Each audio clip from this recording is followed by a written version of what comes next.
Good evening to you, Father. Thanks very much for your time.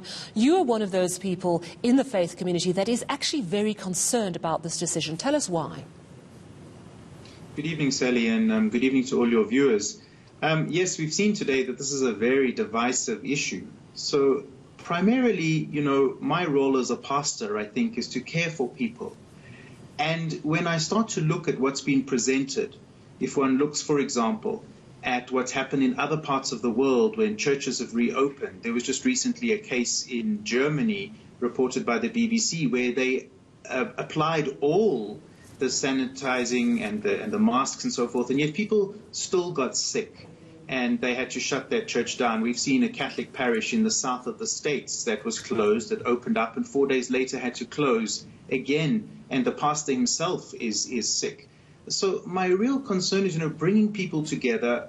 The morning yesterday, of which the health minister was talking about, finding places for mass graves, as you had in your insert before me, talking about, the peak that we're heading into. Is it really necessary for us to gather? I think that's a question that we need to grapple with, and I'm not so sure this is the best way to go about things at this time.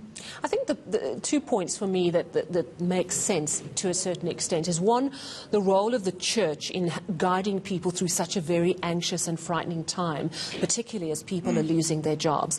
But also, many people in South Africa don't have access to the internet. They cannot just go online and pick up on a Zoom church service, as a lot of people have been doing, sort of shopping around, trying out different church services.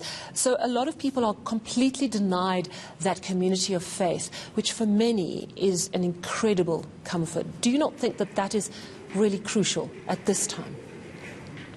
It is crucial, and that's why I say this is such a dilemma, because I think in terms of support, there are some churches that have found ways of reaching out to people. There are communities where people have been living together or living in the same area and coming together and sharing some sort of faith and supporting one another as best they can. The question of online churches is an interesting one. Yes, there are many people that have been excluded, but if one looks at the way we're going to move forward and only 50 people can go into a church, many more people are going to be excluded anyway. And who's going to determine which 50 people those are in a community, and what happens when number 52 is the same family member as number 49 and number 50 and number 51? I think the exclusion there is going to be the same, really, as people who have got access online.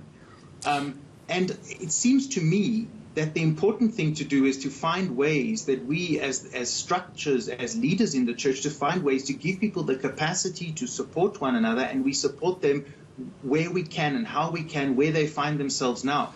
Bringing people together in a gathering is not necessarily going to offer them support either.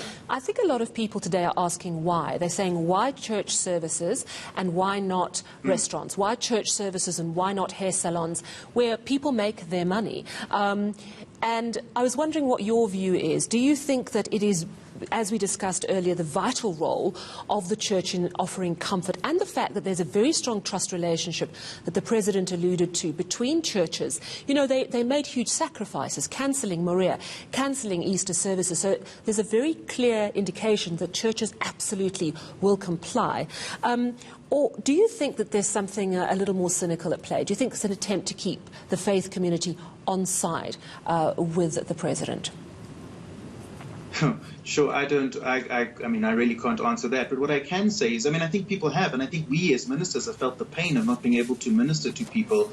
But on the other hand, it's exactly what you talk about. I think there's a real mixed message from government here. Let me give you a very good example. I had someone speak to me yesterday who is a hairstylist, a single mother with 2 children.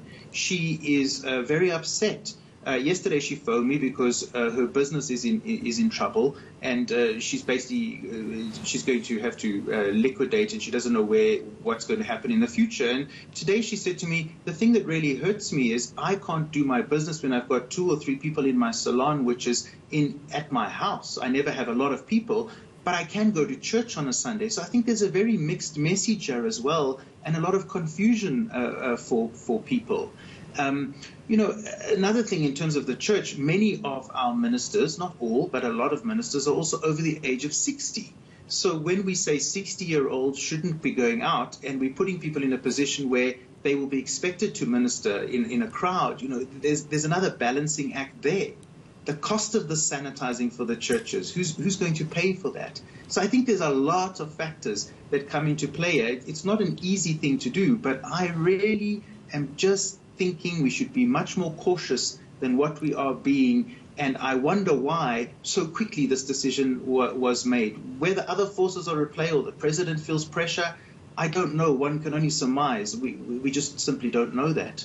Well, thank you very much for coming through to chat to us this evening. That was the director of the Jesuit Institute of South Africa.